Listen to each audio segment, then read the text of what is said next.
Our class got out of 6th period early the day my parents tried to flood the earth. Weather forecasts predicted massive hurricanes, tornadoes, thunderstorms, typhoons, monsoons, mudslides, and heavy winds. "We are asking all students to make an orderly exit." Principal Sloane's voice boomed over the loudspeaker. "Please do not run, push, or form an angry mob on your way out. Buses are waiting outside."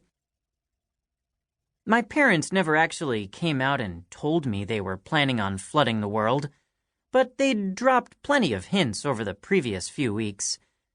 Dad had spent every spare minute in the backyard tinkering with his new weather alterator machine, and that morning, Mom gave me a sly wink as I was leaving for school.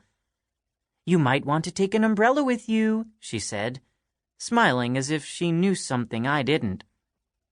Stepping into the hallway now, I joined the mass of other students.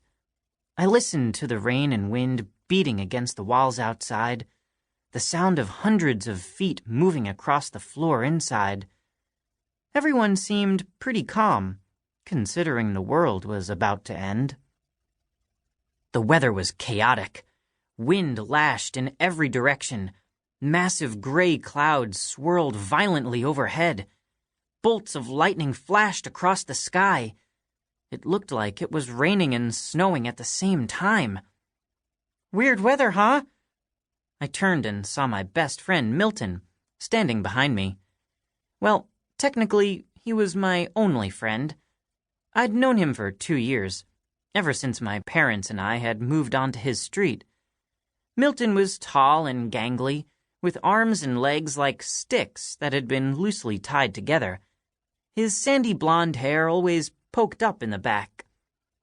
"Did you hear what the weather forecast said this morning?" Milton asked. "Yeah." I looked up at the churning clouds. "They're predicting that the storms will destroy civilization as we know it. And it's perfect timing, too. Mrs. Lang was about to give us a quiz when class got dismissed." We both stopped talking when a bone-rattling crash of thunder echoed across the landscape. "Come on," I said when the thunder had ended. "Let's get onto the bus before it leaves without us." Milton and I pushed against the wind until we found our bus and took a seat near the back. The weather outside worsened as we waited. The wind blew a stop sign past my window. The sky exploded with lightning. Finally, the bus rumbled into motion. Looking out the rain-splattered window, I could see trees shaking and power lines snapping loose. We passed an electronics store where the manager was fighting off a group of looters with a vacuum cleaner. That morning, before the weather had taken a turn for the deadly, it had been a sunny fall day in Sheepsdale, one of the last really warm days of the year. Sheepsdale was a small town in upstate New York, nestled between a river and rolling green hills. Except for the occasional threat of apocalyptic doom, it was a pretty uneventful place to live. When we reached downtown, the harsh weather suddenly stopped. It was as if we'd passed under an enormous invisible roof. There was no rain or wind. Everything looked absolutely still. A wall of gray clouds swirled around us. An eerie silence hung in the air. My first thought was that we'd entered the eye of the storm.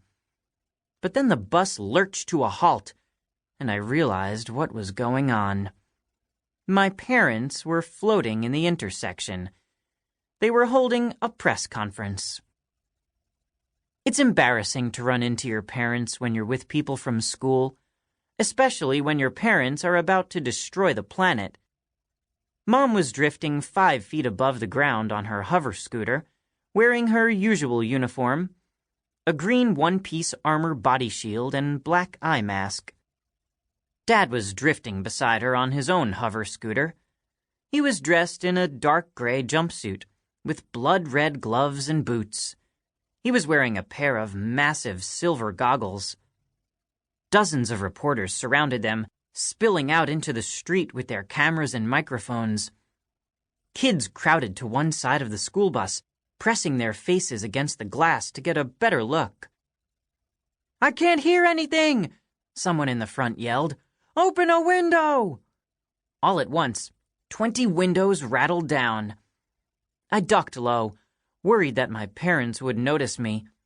Milton squeezed against my shoulder to get a better look. That's the Dread Duo! His voice was full of fear and amazement. Is it?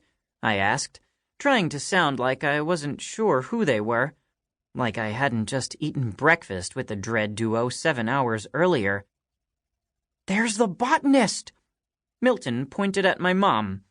She can control plants with her mind, and next to her is Dr. Dread. He wears those goggles because of his super-powered eyesight. They set a horde of zombies loose in Washington, D.C. last year. They tried to vaporize California with a death laser, but then it got blocked by Captain Justice. I can't believe they're actually here. Milton went quiet as soon as Dr. Dread, my dad, began speaking to the gathered reporters.